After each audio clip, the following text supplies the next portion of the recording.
Alors, nous passons à une nouvelle facette de cette loi des sinus, et cette fois-ci, nous allons voir comment calculer la surface d'un triangle. Alors, pour calculer la surface d'un triangle, il faudra que vous connaissiez toujours un couple formé par un côté et son angle opposé, mais il faudra en plus connaître tous les côtés du triangle. Alors, comment ça marche? Comment ça marche, c'est ce qu'on va voir maintenant.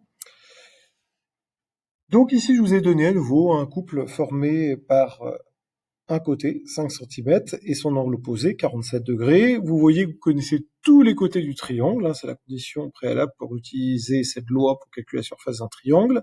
On connaît AB qui vaut 5 centimètres, AC qui vaut 4,5 centimètres, et BC qui vaut 8 centimètres. Comment utiliser maintenant la loi des sinus pour calculer la surface de ce triangle? Donc on va, comme d'habitude, entourer le couple que l'on connaît. On va pouvoir le mettre sous forme de rapport, comme d'habitude. Et puis en face de ce rapport, on va mettre un nouveau rapport.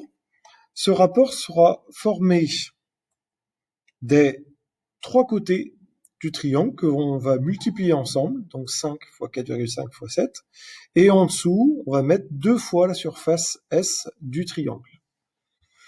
Donc pour avoir 2 fois la surface du triangle, vous faites le produit en croix, comme d'habitude, ce qui va donner 5 fois 4,5 fois 7 fois sinus 47 divisé par 5, et on trouve 23,04 pour 2 fois la surface du triangle.